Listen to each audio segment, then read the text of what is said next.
नमस्कार दोस्तों। आज मैं लेके आया हूँ आपके सामने कंपनी शैली, पटना शैली भी कहते हैं जिसको। ठीक है। ये हमारी चित्रकला में बहुत योगदान है इसका। तो खोज जो है इसकी वो की थी 1943 में पीसी मानक ने।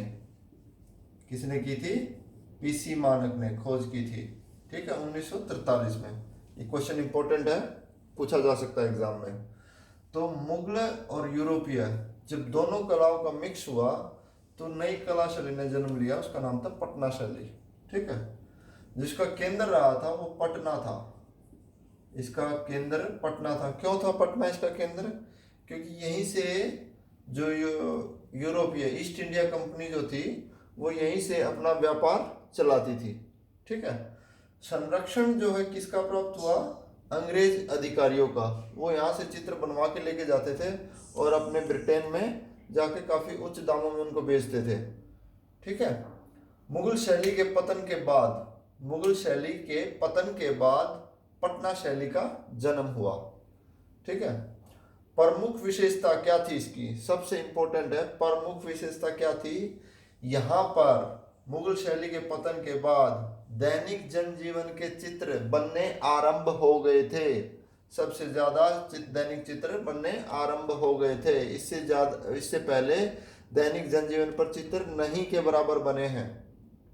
विशेषताएं, तो जो विशेषताएं हैं इसकी, चित्र बनाने के लिए कागज, हाथी का दांत और अब्रक, ये तीन माध्यम यूज हुए हैं चित्र बनाने के लिए। कागज जो था वो वाट्समैन पेपर का प्रयोग हुआ है कागज बनाने के लिए। कौन सा? वाट्समैन पेपर का।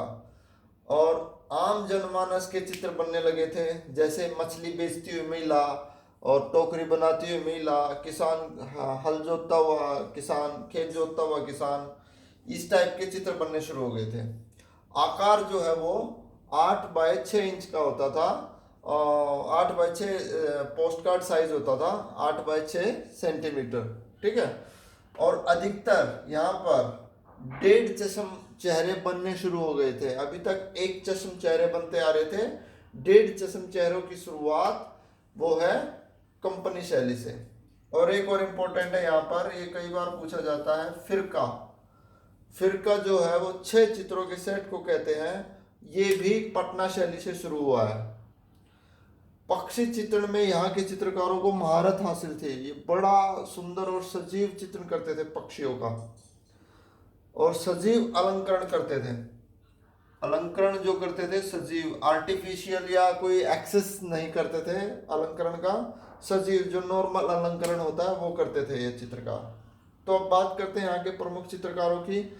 जो मुझे चित्रकार लगे इंपॉर्टेंट, जो अच्छे लगे, वो मैं आपके साथ डिस्कस कर रहा हूँ, जिनके बारे में क्वेश्चन पूछा जा सकता है।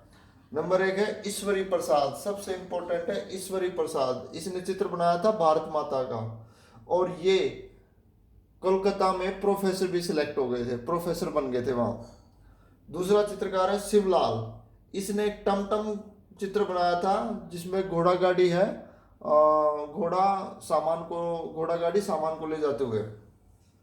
तीसरा चित्रकार है यहाँ पर सेवक राम। ये सीधा ब्रश का इस्तेमाल करता था चित्रण करने के लिए, और इसीलिए इसको शाह कलम जो मुगल काल में, शाहजहां काल में चित्रण हुआ है, वैसा ही चित्रण ये करता था सेवक राम।